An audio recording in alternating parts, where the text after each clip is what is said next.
तो hello everyone. कल हमने चेक करे थे ट्रिग्नोमेट्री के बेसिक कॉन्सेप्ट्स और उसके ऊपर बेस काफ़ी क्वेश्चंस। आज हम ट्रिग्नोमेट्री के ऊपर ही एक और टाइप के क्वेश्चंस पूछता है। हाइट एंड डिस्टेंस ट्रिग्नोमेट्री पे ही बेस्ड रहेंगे इसमें सारे क्वेश्चंस। इनमें क्या होगा देखो, जैसे ऑब्जर्वर क्या होगा, जिस पॉइंट से हम लोग ऑब्जर्व कर रहे हैं ऑब्जेक्ट को। अब ये या तो पॉइंट ओ पे होगा तो हम इस एंगल थीटा को एंगल ऑफ एलिवेशन बोलेंगे। अगर ऑब्जर्वर पॉइंट पी पे है तो वो यहाँ पे एक एंगल थीटा बना रहा होगा, इसको हम एंगल ऑफ डिप्रेशन बोलेंगे। ठीक है, उसके बाद इस टावर या पिलर जो भी हिल जो भी होगा हमारे पास क्वेश्चन में, उसके बॉटम से लेकर के ऑब्जर्वर तक की लेंथ डिस्टेंस को हम लोग बोलेंगे क्या, हॉरिजॉन्टल लाइन। ठीक है, उसके बाद ये ऑब्जेक्ट और ऑब्जर्वर के बीच का डिस्टेंस को हम बोलेंगे लाइन ऑफ साइट। ठीक है, उसके बाद जिस ऑब्जेक्ट को हम ऑब्जर्व कर रहे हैं उसे बोल देंगे, सिर्फ ऑब्जेक्ट लिखा होगा तुम्हें क्वेश्चन में, और जिस पॉइंट से ऑब्जर्व कर रहा होगा वो ऑब्जर्वर या ऑब्जर्विंग पॉइंट। ठीक है, चलो तो चले हम फर्स्ट क्वेश्चन करें। A person was standing on a road near a mall. मैं मॉल की हाइट को h मीटर मान लेता हूँ। ठीक है, उसके बाद ही was 1215 metre away, 1215 metre away. A person P stand कर रहा था मेरे पास 1215 metre away from the mall. उसके बाद क्या बोला उसने, and was able to see the top of mall. तो ये हो गए हमारे पास लाइन ऑफ साइट। ठीक है, उसके बाद in such a way that a top of tree, ये रहा हमारे पास ट्री जिसकी हाइट है मेरे पास कितनी दे रखी है 20 metre, which is 60 metre away from the person. ये रहा 60 metre away from the person. ठीक है, तो चलो मेरे पास यहाँ पे ट्री की हाइट गिवन है, ये रही 20 मीटर। ट्री और पर्सन के बीच का डिस्टेंस गिवन है, और एक एंगल मेरे को पता चल रहा है कि पर्सन एक ट्री के टॉप पे कितने डिग्री का एंगल बना रहा होगा, थीटा। ठीक है, और उसने बोला है कि सेम एंगल वो बना रहा है हॉल के टॉप के साथ। ठीक है, चलो तो यहाँ पे अगर ये एंगल थीटा है तो ये 20 मीटर क्या होगा, इसका परपेंडिकुलर बनेगा। ये ट्राइंगल राइट एंगल ट्राइंगल बना है ना, इनको मैं ओ बोल देता हूँ, इसको बी। तो ट्राइंगल ओ बी पी एक राइट एंगल ट्राइंगल बन रहा है ना। तो यहाँ पे ट्रिग्नोमेट्रिक फंक्शंस लग सकते हैं, यूज़ कर सकता हूँ मैं, बिल्कुल कर सकता हूँ। तो मुझे बताओ, in triangle O B P tan theta किसके इक्वल होगा, परपेंडिकुलर अपॉन बेस के। परपेंडिकुलर कितना है यहाँ पे 20 और बेस 60। इसको सॉल्व करेंगे कितना हो जाएगा, tan theta is equal to 1/3। अब ध्यान से देखो, थीटा इन दोनों ट्राइंगल में, ट्राइंगल टी एम पी में भी सेम ही है, बिल्कुल सेम है। तो tan थीटा की वैल्यू भी दोनों ट्राइंगल में सेम ही रहेगी या चेंज हो जाएगी, सेम रहेगी। परपेंडिकुलर अपॉन बेस के इक्वल होती है tan थीटा की वैल्यू। लेकिन ट्राइंगल टी एम पी में बेस कितना है 1215 और परपेंडिकुलर क्या है स्मॉल की हाइट जो कि h के इक्वल है, और tan थीटा मैंने ऊपर निकाला था किसके इक्वल था 1/3 इज इक्वल टू 1215। करो इसको सॉल्व, तो h इज इक्वल टू 1215 इधर डिवाइड हो रहा था, दूसरी साइड जाके मल्टीप्लाई हो जाएगा, मल्टीप्लाई बाय 1215 इधर कटिंग हो जाएगी। करो 12 1 3 1 3 3 4 12 3 5 15। तो आंसर कितना आ गया मेरे पास 405 मीटर, जो कि ऑप्शन नंबर ए है। उसके बाद सेकंड क्वेश्चन में मुझे पूछा है, 2 points A and B are on the ground and on opposite side of a tower. ये ना मेरे पास एक टावर टी, ठीक है, जो ऑपोजिट साइड्स में, जिसके दो ऑपोजिट साइड्स में पॉइंट ए और पॉइंट बी दे रखे मेरे को। ठीक है, उसके बाद उसने बोला A is closer to the foot of tower by 42 metre than B. मतलब अगर बी x मीटर है फुट ऑफ टावर से, तो ए कितना होगा 42 मीटर लेस, मतलब x माइनस 42 मीटर। ठीक है, और मेरे पास यहाँ पे थीटा की वैल्यू ऑलरेडी गिवन है, मेरे को किस चीज़ की वैल्यू निकालनी है आगे, find the height of tower. ठीक है, मुझे इस टावर की हाइट निकालनी है, मेरे को थीटा गिवन है और बेस, हाँ ये बेस की वैल्यू गिवन है, मुझे परपेंडिकुलर निकालना है। सबसे पहले मैं triangle T O B check करूं, in triangle T O B ये क्या है, बेस और परपेंडिकुलर यूज हो रहे हैं, मतलब कौन सा फंक्शन यूज होगा, tan 45 डिग्री है। ट्राइंगल TOB में, तो tan 45 डिग्री की वैल्यू कितनी होती है 1। लेकिन इस ट्राइंगल में tan 45 परपेंडिकुलर कितना है यहाँ पे, इसको h मान लेते हैं। चलो टावर की हाइट को h अपॉन बेस कितना है x मीटर, तो h is equal to x आ गया मेरे को यहाँ से मतलब height of tower is equal to the distance between the foot of tower and point B. चलो उसके बाद नेक्स्ट ट्राइंगल है मेरे पास यहाँ पे ट्राइंगल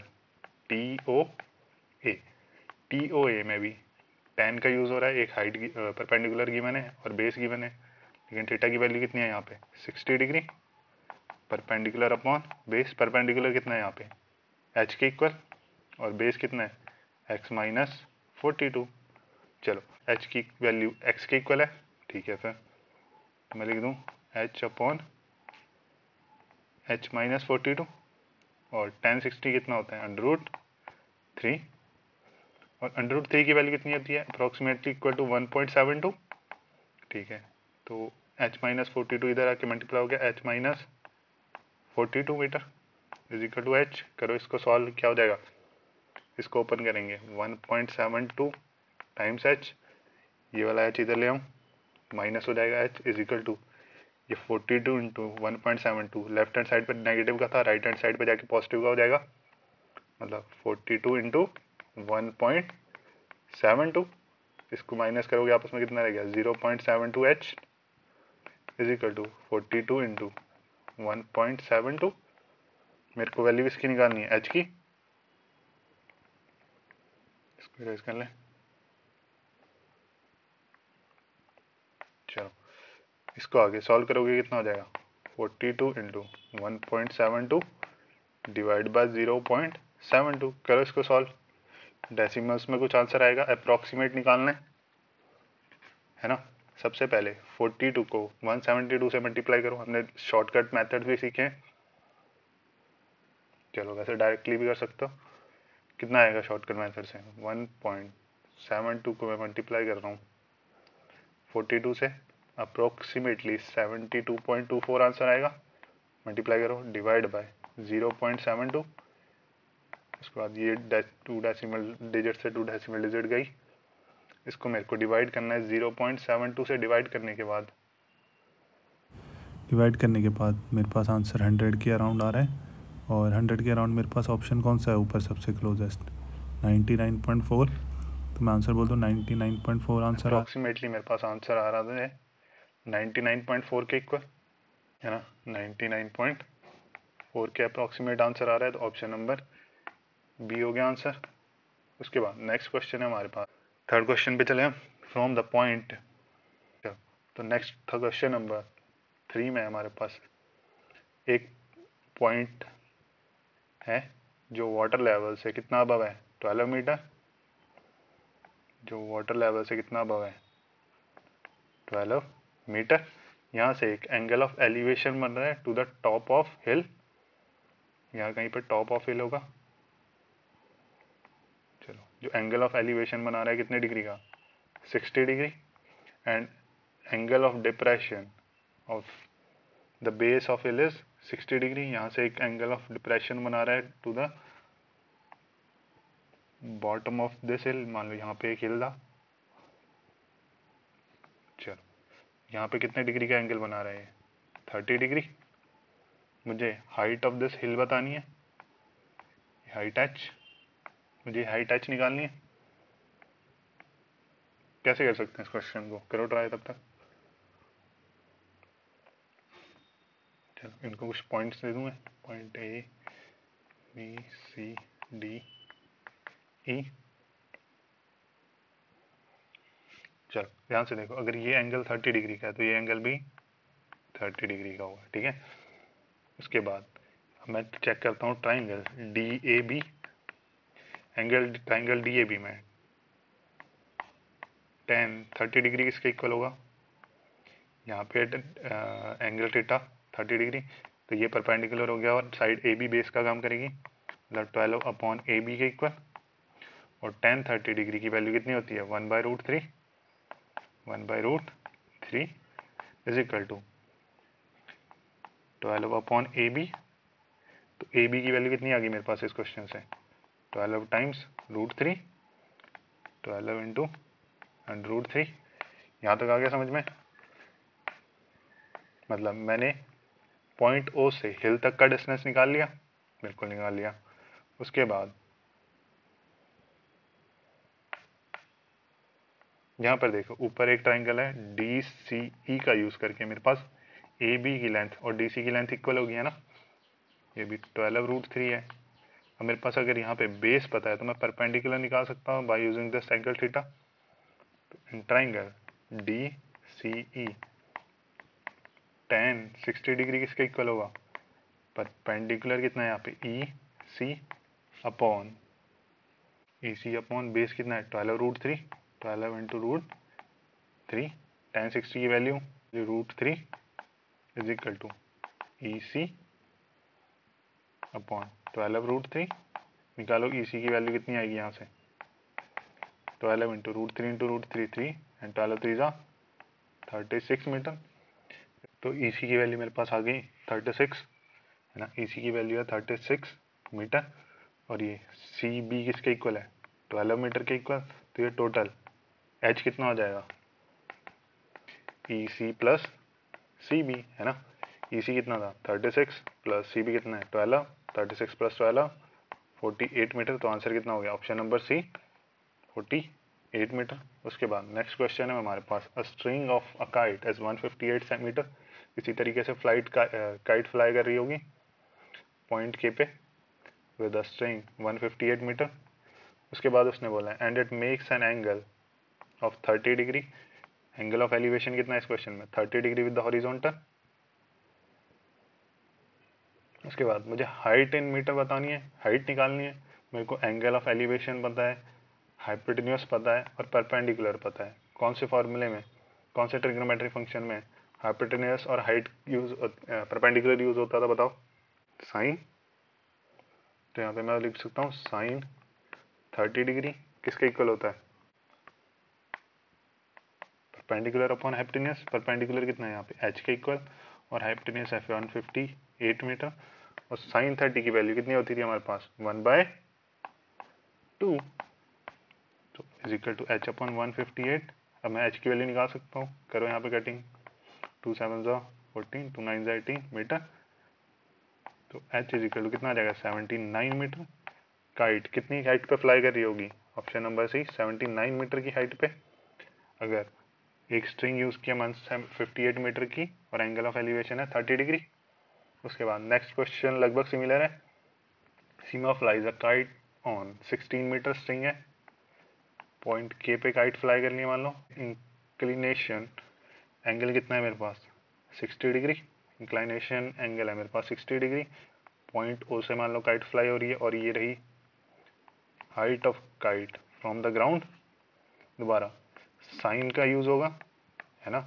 हाइपोटेन्यूज और परपेंडिकुलर है मेरे पास, कितना होता है साइन परपेंडिकुलर और अपॉन हाइपोटेन्यूज। यहाँ पे परपेंडिकुलर डिस्टेंस मुझे निकालना है h अपॉन हाइपोटेन्यूज है 16 मीटर। चलो सॉल्व करो। साइन 60 इज √3/2 is equal to h upon 16। यहाँ पे कटिंग हो जाएगी 2 8 16, ये 8 उधर जाके मल्टीप्लाई हो जाएगा। h इज इक्वल टू कितना आ गया 8 √3 मीटर।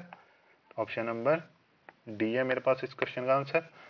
उसके बाद नेक्स्ट क्वेश्चन में हमारे पास what is the angle of elevation of the sun from the top of a pillar when its height is equal to the length of its shadow. इसने क्या बोला अगर एक पिलर की हाइट है h मीटर तो इसकी शैडो भी h मीटर की बन रही होगी। मेरे को निकालना है एंगल थीटा। परपेंडिकुलर और बेस यूज हो रहा है, perpendicular BC perpendicular upon base किसके इक्वल होता था tan थीटा के। और यहाँ पे परपेंडिकुलर और बेस इक्वल है, तो परपेंडिकुलर भी h मीटर है और बेस भी h मीटर है। दोनों आपस में कटिंग होगी, कितने हो गए 1। tan थीटा इक्वल टू 1 कितने डिग्री पे होता है 45 डिग्री। तो मुझे यही बताना है एंगल ऑफ एलिवेशन कितना होगा when height of the pillar will equal to be length of the shadow. Option तो कितना होगा उस टाइम पे थीटा 45 डिग्री, मतलब ऑप्शन नंबर सी। उसके बाद नेक्स्ट क्वेश्चन हमारे पास the angle of elevation of top of a tower from 2 points on the ground at a distance 32 meter and 18 meter from its base and the same straight line in the same straight line with it are complementary. The height of the tower is, मुझे बोला है एक tower है जिसकी height है h metre, ठीक है, जिसकी हाइट है h मीटर, उससे at a distance of 18 metre एक पॉइंट है, पॉइंट ए, और एक पॉइंट है at a distance of 32 metre, उस पॉइंट को मैं पॉइंट बी बोल देता हूँ। अब ध्यान से देखो, उसने बोला है कि दोनों पॉइंट्स एंगल जो बना रहे हैं वो आपस में क्या है, कॉम्प्लीमेंट्री, ये लिखा है यहाँ पे, ये बोला है ना यहाँ से इसने कि ये दोनों एंगल्स कैसे बना रहे होंगे, कॉम्प्लीमेंट्री, मतलब अगर एक एंगल थीटा है तो दूसरा उसका कॉम्प्लीमेंट्री होगा 90 माइनस थीटा। अब ध्यान से देखो, हमने ज्योमेट्री में पढ़ा है ट्राइंगल की प्रॉपर्टीज के टाइम पे कि एक ट्राइंगल के इंटीरियर एंगल्स का सम कितना होता है, 180 डिग्री के इक्वल, मतलब अगर एक एंगल थीटा एक 90 तो थर्ड एंगल कितना रह जाएगा फिर 90 माइनस थीटा। सिमिलर केस होगा ट्राइंगल बी टी ओ पे, ये एंगल है 90 माइनस थीटा, ये है 90 डिग्री, तो ये कितना होगा एंगल थीटा। अब ध्यान से देखो, ये मेरे पास ट्राइंगल बी ओ टी है और ट्राइंगल टी ओ ए है, ये मेरे को एक दूसरे के सिमिलर नहीं लग रहे हैं, कॉन्ग्रुएंट ट्राइंगल नहीं है, ये एंगल में 90 डिग्री है कॉमन है ओ वाला है ना। उसी तरीके से ये एंगल बी है 90 माइनस थीटा और पॉइंट टी पे जो एंगल इस ट्राइंगल में बन रहा है वो कितना है 90 माइनस थीटा। चलो ये पॉइंट टी, सॉरी ये पॉइंट टी, ये पॉइंट ओ और ये पॉइंट ए, यहाँ पे एंगल टी पे कितने डिग्री का एंगल बन रहा है 90 माइनस थीटा और एंगल ए पे एंगल बन रहा है, पॉइंट ए पे बन रहा है एंगल थीटा का, यहाँ पे पॉइंट टी पे बन रहा है एंगल थीटा और ओ पे 90 डिग्री, ये दोनों एक दूसरे के कॉन्ग्रुएंट होंगे, मतलब ट्राइंगल। तो मेरे पास यहाँ आ गया triangle B O T congruent है ट्राइंगल ए ओ टी के, है ना। तो हमने कॉन्ग्रुएंसी में पढ़ा था कि ओ टी और ओ बी की रेशो भी इक्वल होगी ओ ए और ओ टी की रेशो के, है ना। चलो फिर वैल्यूज पुट करें, ओ टी की वैल्यू कितनी है यहाँ पे एच मीटर, चलो फिर एच, ओ बी की वैल्यू 32 मीटर, 32 मीटर, ओ ए की वैल्यू 18 मीटर और ओ टी की वैल्यू है एच, करो इसको क्रॉस मल्टीप्लाई, एच स्क्वायर हो जाएगा 18 इंटू 32 और एच की वैल्यू हो जाएगी स्क्वायर रूट ऑफ 18 इंटू 32। चलो बना लो पेयर्स, हो गया 9 इंटू 2 या 8 इंटू 4, हो गया 16 इंटू 2, 3 का स्क्वायर 9 का स्क्वायर रूट 3 और ये 2 इंटू 2 स्क्वायर रूट के बाहर आके आ गया 2, 16 का स्क्वायर रूट 4, कर दो इसको सॉल्व, 4 2 ज़ा 8, 8 3 ज़ा 24 मीटर। तो ऑप्शन नंबर ए आंसर इसका, हाइट ऑफ टावर आ गई मेरे पास ए।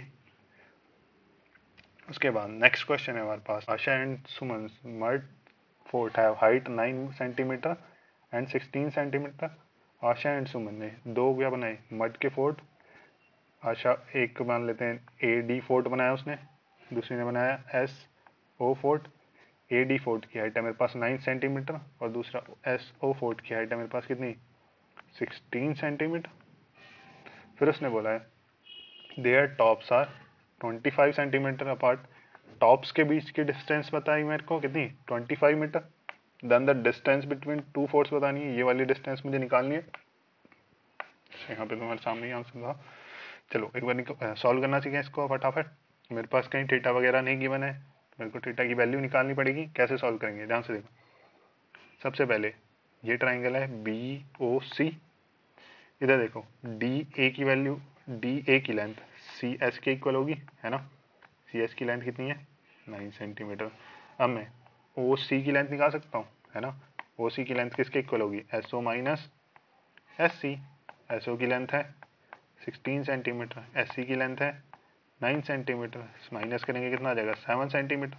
तो मेरे पास इस वाले ट्राइंगल की लेंथ आ गई 7 सेंटीमीटर। इस डायग्राम में यही है ना, एक ट्राइंगल है, अब राइट एंगल ट्राइंगल, ये पॉइंट डी, ये पॉइंट ओ, ये पॉइंट सी, इसकी हाइट है 7, मेरे पास इसका हाइपोटेन्यूज गिवन है 25 मीटर। मेरे को क्या निकालना है, बेस। या तो अगर तुम्हें पाइथागोरियन ट्रिपलेट याद है तो तुम डायरेक्टली बता सकते हो 7, 25 और 24 एक क्या होते हैं, पाइथागोरियन ट्रिपलेट। नहीं तो पाइथागोरस थ्योरम यूज करो, हाइपोटेन्यूज का square is equal to base square plus perpendicular square. मुझे बेस की वैल्यू निकालनी है तो बेस की वैल्यू के लिए क्या कर देंगे हम, square root of hypotenuse square minus perpendicular square. Hypotenuse कितना है यहाँ पे 625, 25 का स्क्वायर है 625 और परपेंडिकुलर है 7, तो 7 का स्क्वायर माइनस 49 हो जाएगा। करो इसको सॉल्व, 625 से 49 को जब मैं माइनस करूंगा तो कितना आएगा 576, और 576 किसका क्यूब रूट होता है, स्क्वायर रूट होता है 24 का। तो ऑप्शन नंबर डी हो गया मेरे पास आंसर। ठीक है, इसके बाद कल हम चैप्टर स्टार्ट करेंगे मेंस्ट्रुएशन का, जिसमें हमने सबसे पहले स्टार्ट करेंगे हम 2D डायमेंशन से, 2D डायमेंशनल ऑब्जेक्ट से, जिसमें हमारे पास सबसे पहले आएंगे ट्राइंगल्स, उसके एरिया और पैरामीटर्स निकालना। कल हम एक वीडियो में पहले 2 डायमेंशंस वाली ऑब्जेक्ट्स का एरिया और पैरामीटर निकालना सीखेंगे। उसके बाद हम 3D का